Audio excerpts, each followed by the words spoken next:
আসসালামু আলাইকুম everyone. Mafia গাল গল্পের তৃতীয় পাঠ। তো চলো বেশি কথা না কইয়া গল্প শুরু করা যাক।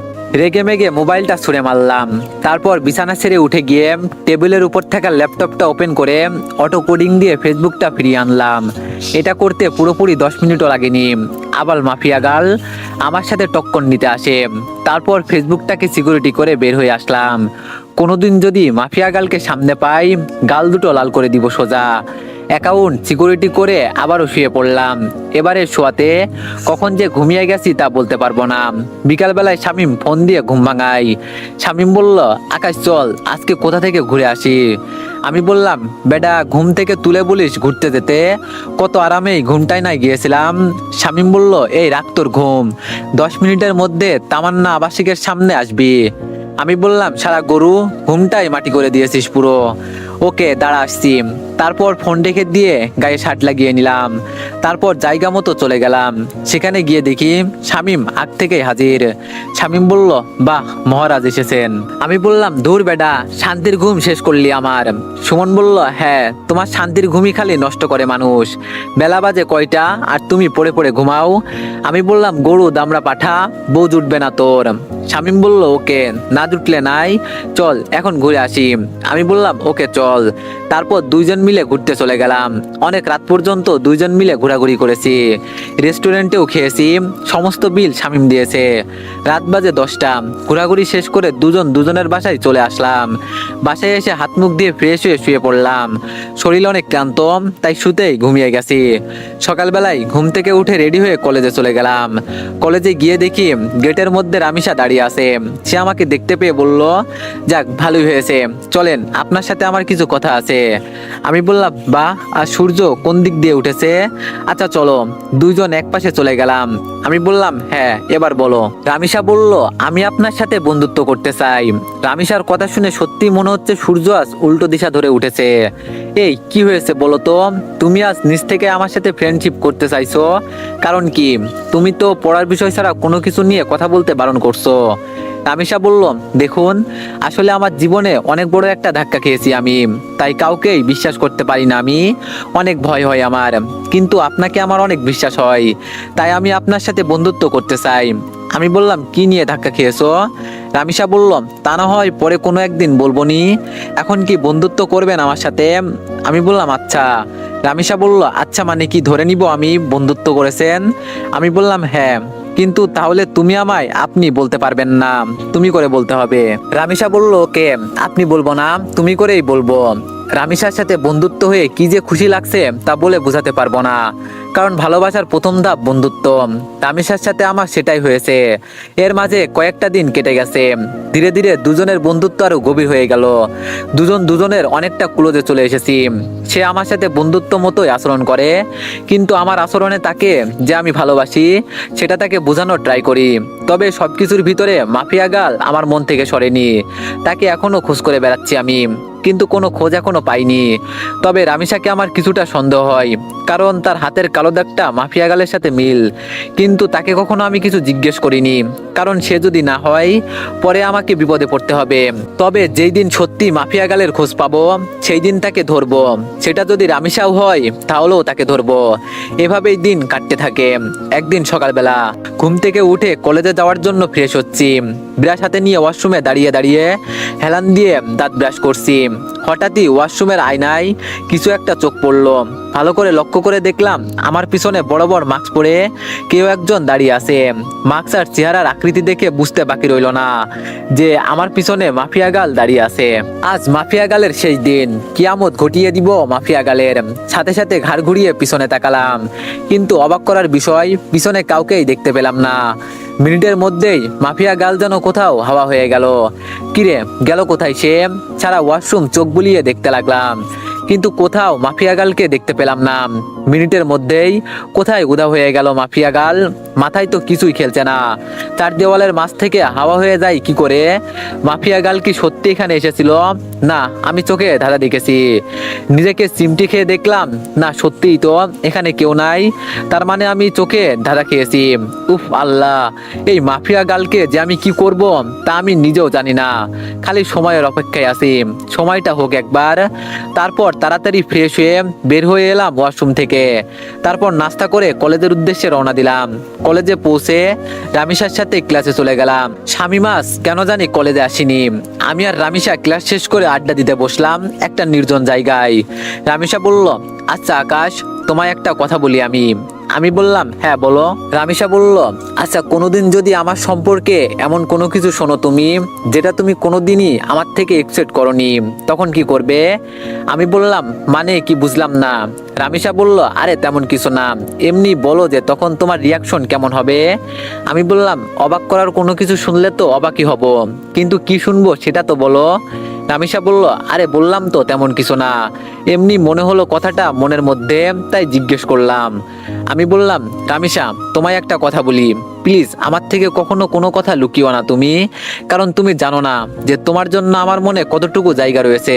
রামিসা বলল, না লুকাবো না কোনো কথা।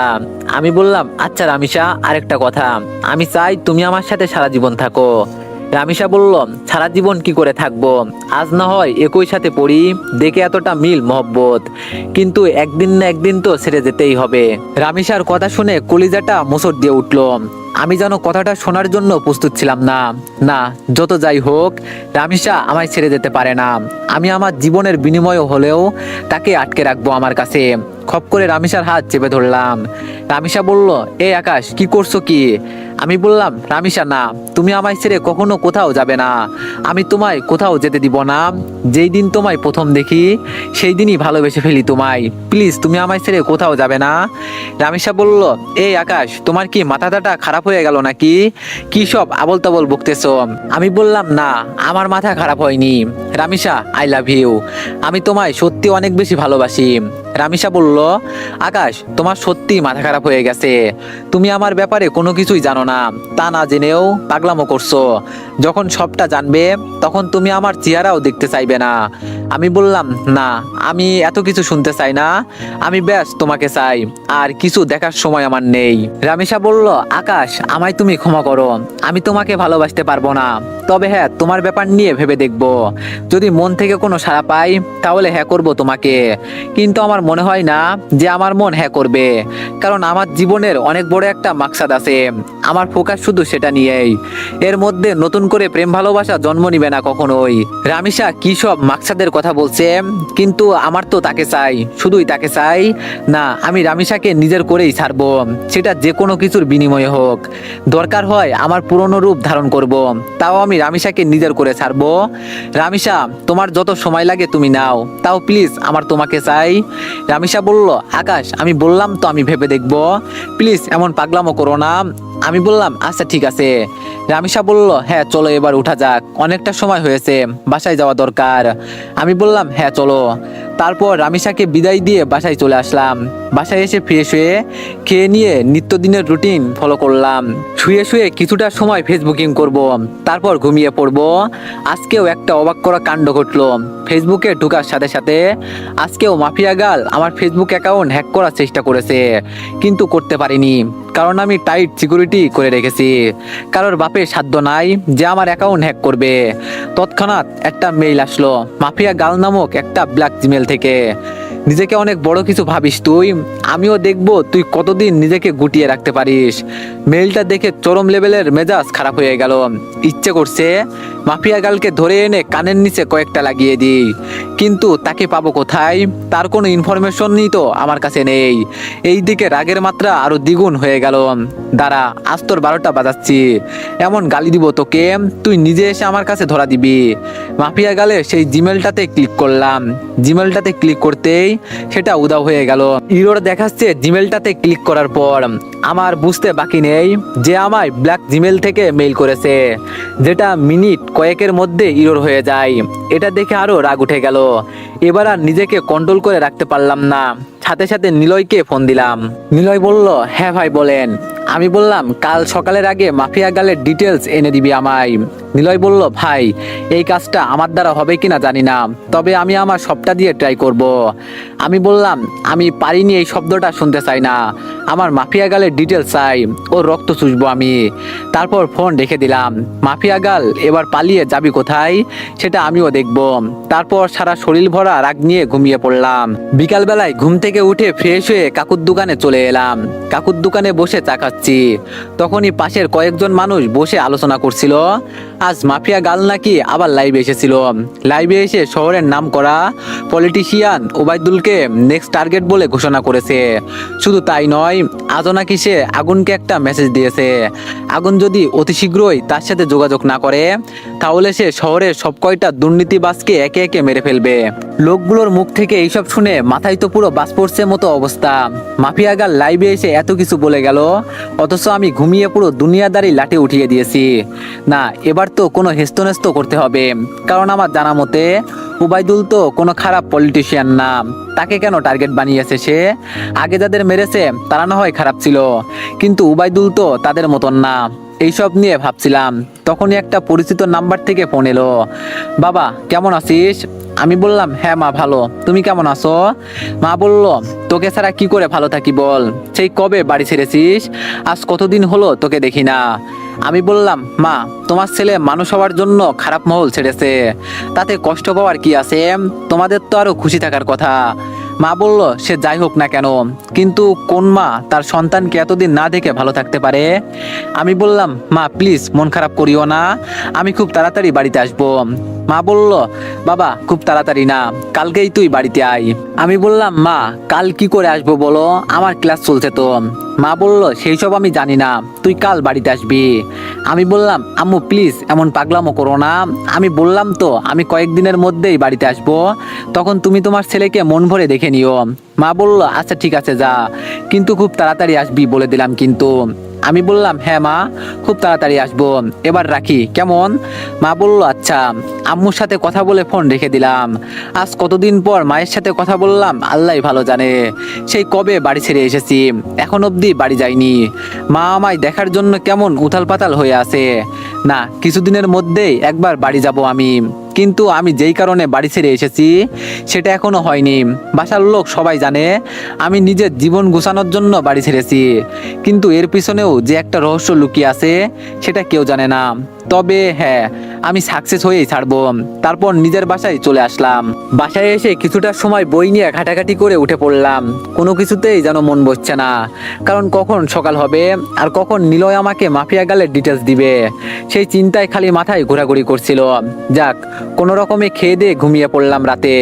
সকাল হলেই মাফিয়া গালকে সেটা আমি জেনে যাব। সকালবেলায় ঘুম থেকে উঠে মোবাইলটা হাতে নিলাম। ফোন হাতে নিয়েই দেখলাম নিলয় আমায় কয়েকটা ছবি মেইল করেছে। তাড়াতাড়ি মেইলটা ওপেন করলাম। মেইল করা ছবিতে ক্লিক করতেই যা দেখলাম তাতে তো পুরো দুনিয়াদারি চক্কর খেতে লাগলো আমার, কারণ ছবির মানুষটা আমার খুব পরিচিত, যেই মুখটার মুখোমুখি কয়েক হাজার বার হয়েছি আমি নিজের চোখকেই বিশ্বাস করাতে পারছি না। যেই মেয়ে সেই মাফিয়া গাল, যাকে আমি চোখের সামনে কয়েক হাজার বার দেখেছি, যার সাথে আমার চরম লেভেলের উঠা বসা। সাথে সাথে নিলয়কে ফোন লাগালাম। নিলয় তুই শিওর তো যে এই মেয়ে মাফিয়া গাল? নিলয় বলল ভাই আজ পর্যন্ত আমার দেওয়া কোনো তথ্য কোনোদিন ভুল হয়েছে? আমি বললাম না হয়নি, কিন্তু এটা কি করে সম্ভব নিলয়? ঈশিতা কি করে এমনটা করতে পারে? ঈশিতা তো আমার কলেজ ফ্রেন্ড ছিল, যার সাথে দীর্ঘ কয়েক বছর কাটিয়েছি আমি। কলেজ লাইফ পুরোটাই তার সাথে কেটেছে আমার, কিন্তু সে পরবর্তীতে এমন ভয়ঙ্কর রূপ নিল কেন? আমার তো নিজের চোখকেই বিশ্বাস করতে অবাক লাগছে। না, হয়তো কোনো ভুল হচ্ছে নিলয় তোর। নিলয় বলল ভাই আমি 100% সিওরিটি দিয়ে বলতে পারবো এই মেয়েই মাফিয়া গাল, আর আমি পুরোপুরি শিওর হয়ে আপনাকে বলেছি। আমি বললাম ঈশিতা এমন করতে পারে? এটা শুনে মাথাটা পুরো গোলক দাদার মতো ঘুরপাক খাচ্ছে। নিলয় বলল ভাই আপনার হয়তো বিশ্বাস হচ্ছে না, কারণ সে আপনার সাথে দীর্ঘ কয়েক বছর কাটিয়েছে, কিন্তু সত্যি এটাই যে সে মাফিয়া গার্ল। আমি বললাম ঠিক আছে, ঈশিতাই যদি মাফিয়া গার্ল হয় তাহলে তার 12টা বাজাচ্ছি আমি। ওর আরও কিছু তথ্য বল, কারণ তার সাথে আমার বছর দুয়েক আগেই সমস্ত যোগাযোগ বিচ্ছিন্ন হয়ে গেছে, কারণ তার বাসা পরিবর্তন করে অন্য কোথাও শিফট হয়ে গিয়েছে। এরপর আর কখনো যোগাযোগ হয়নি।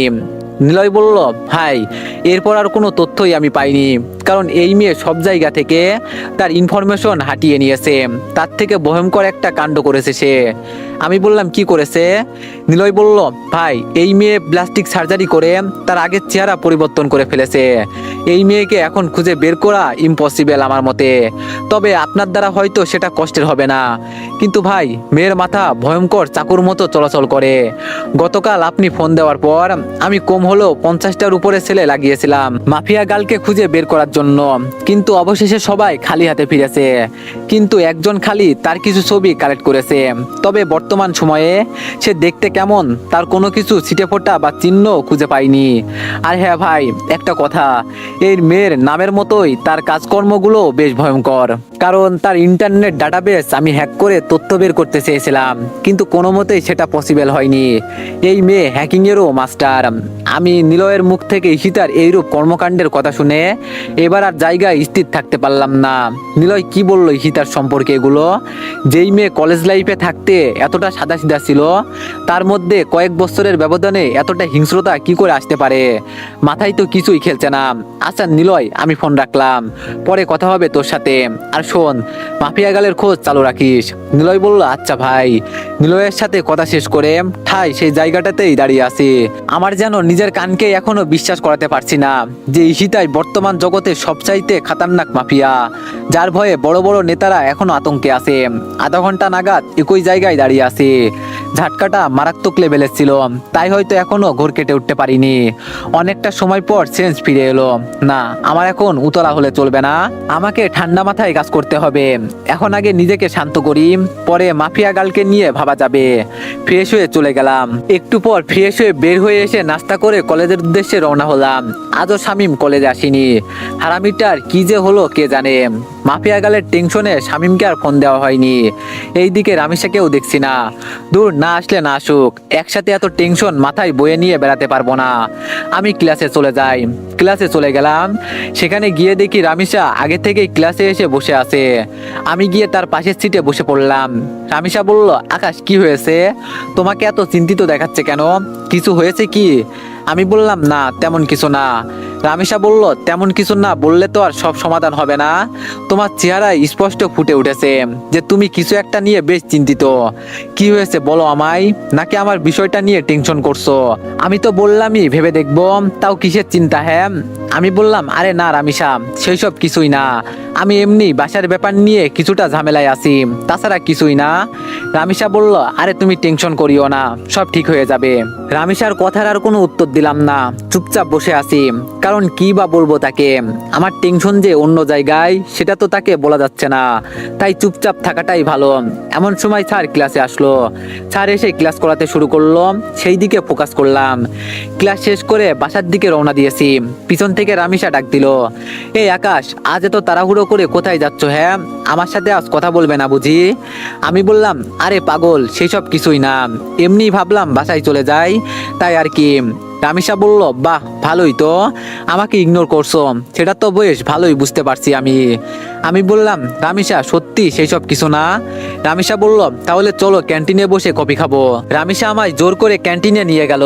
ক্যান্টিনে গিয়ে দুইজন বসে বসে কফি খাচ্ছি। সে আমায় নানান কথা বলে হাসানোর চেষ্টা করছে, কিন্তু আমার ভিতরে তো দুনিয়ার সমস্ত টেনশন বিরাজ করছে। রামিসা বলল, আকাশ, তুমি যদি এমন গাল ফুলিয়ে বসে থাকো তো কিন্তু খুব খারাপ হবে, সত্যি। কিন্তু আমি আর তোমাকে নিয়ে ভাববো না। আমি বললাম, এই না না, আমি আর গাল ফুলিয়ে বসে থাকবো না। তারপর নিজের অনিচ্ছা সত্ত্বেও রামিসার সাথে স্বাভাবিকভাবে কথা বলতে শুরু করলাম। আর সে আমাকে হাসানো ট্রাই করছে। একটা সময় সত্যি হেসে দিলাম। মেয়েটার আসলে অসাধারণ গুণ আছে। এভাবে অনেকটা সময় বসে দুজন মিলে কথা বললাম। ভিতরের সমস্ত টেনশন দূর হয়ে গিয়েছে রামিসার সাথে কথা বলে। মন একদম ফ্রেশ এখন। তারপর দুজনেই উঠে পড়লাম ক্যান্টিন থেকে। অনেকটা সময় তো বসলাম, এবার বাসায় যাওয়া দরকার। রামিসা বলল, আচ্ছা তাহলে কাল আবার দেখা হচ্ছে আমাদের। আমি বললাম, হ্যাঁ। রামিসার সাথে কথা শেষ করে বাসার দিকে রওনা দিলাম। অনেকটা শান্ত আছি এখন। না, এখন আর নিজেকে উত্তেজিত করা যাবে না, একদম শান্তভাবে কাজ করে বের করব এখন। তারপর বাসায় চলে গেলাম। বাসায় গিয়ে শান্ত মাথায় মাফিয়া গালের তলাশ করতে লাগলাম, কিন্তু ফলস্বরূপ কোনো কিছুই পেলাম না, বরাবরের মতোই জিরো আসলো। তাও নিজেকে সামলে রাখলাম, আমি খোঁজ চালিয়ে যাব মাফিয়া গালের। এভাবে কেটে গেল আরো কয়েকটা দিন। একদিন দুপুরবেলায় খেয়ে দিয়ে শুয়ে শুয়ে টিভিতে খবর দেখছিলাম, তখনই আরেকটা ভয়ঙ্কর নিউজ দেখতে পেলাম। মাফিয়া গাল আরেকটা হেডলাইন রটিয়ে দিয়েছে, সে পলিটিশিয়ান উবাইদুলের খেল খতম করে দিয়েছে। সে পলিটিশিয়ান উবাইদুলকে মেরে তার লাশ বাঁশডগার উপরে ঝুলিয়ে রেখেছে। এই ঘটনার পর প্রশাসন পুরোপুরি ফায়ার হয়ে গেছে মাফিয়া গালের উপর।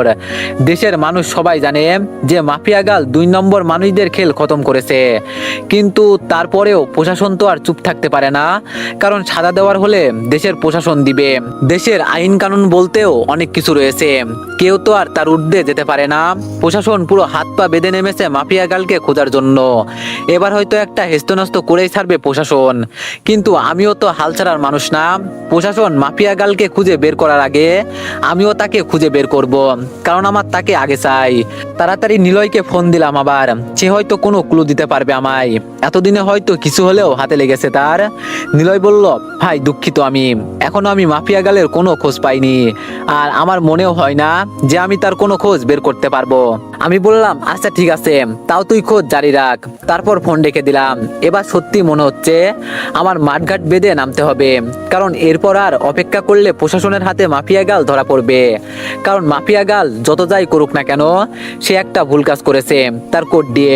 এটা দিয়ে মাফিয়া গালের সন্ধান বের হওয়ার 30% সম্ভাবনা রয়েছে। আমিও হয়তো চেষ্টা করলে করতে পারবো, কিন্তু আমার কাছে বর্তমানে তেমন ভালো স্পিড ইন্টারনেট নাই। সো আমি আমার চাকুওয়ালা মাথা চালাবো। শান্ত মাথায় ভাবতে থাকলাম শুরু থেকে সবকিছু। আমার খোঁজ যতদূর গিয়েছে সবটাই আবার পুনরায় ভাবতে লাগলাম যে মাফিয়া গালের খোঁজ করায় কোনো দিকে কমতি রেখেছে কিনা, বা কোনো কিছু আমার থেকে ছুটছে কিনা। তখন মাথায় আসলো রামিসার কথা। তাকে তো শুরুতে আমার একটু সন্দেহ হয়েছিল, কিন্তু এরপর তাকে আর ঘেটে দেখিনি। না, এবার রামিসাকে নিয়ে রিসার্চ করব, কিন্তু কোথা থেকে শুরু করব ভেবে পাচ্ছি না। এর মধ্যে মাফিয়া গাল আবারও লাইভে আসার ডেট দিল। হ্যাঁ, পেয়েছি। এবার মাফিয়া গালের লাইভ করার সময় আমি রামিসার সাথে থাকবো। সে যদি মাফিয়া গাল হয় তাহলে তো তখন সে লাইভ করতে পারবে না, বা আমার সাথে সেই সময় থাকবে, বাহানা দেখাবে। তখন সেটা দেখেই যা বোঝার বুঝে নিব। পরের দিন মাফিয়া গাল আগের টাইমের নাই 3টায় লাইভে আসবে বলেছে। এইদিকে আমি রামিসাকে ফোন দিয়ে বলছি সে যেন আগামীকাল দুপুর 3টায় আমার সাথে দেখা করে, একটা জরুরি কাজ আছে তার সাথে আমার, তাকে বিশেষ কিছু বলার আছে আমার। সে সরাসরি না করে দেয়। রামিসা বলল, না, কাল দুপুর 3টায় আমার একটা বিশেষ কাজ আছে, তখন তোমার সাথে কোনোভাবেই আমি দেখা করতে পারবো না। রামিসার কথা শুনে খটকা লাগলো মনের ভিতর। তার মানে কি আমার ধারণাই ঠিক? রামিসাই সেই ক্রিমিনাল যাকে পুরো দেশের প্রশাসন মিলে বাতি লাগিয়ে খুঁজছে। ও মাই গড, মাফিয়া গাল এতদিন আমার চোখের সামনে ছদ্মবেশ নিয়ে ঘুরছে, অথচ আমি তাকে চিনতেই পারিনি। তো এভরিওয়ান, নেক্সট পার্টের জন্য সবাই একটু বেশি বেশি লাইক আর একটা করে কমেন্ট করে দিয়েন। ধন্যবাদ।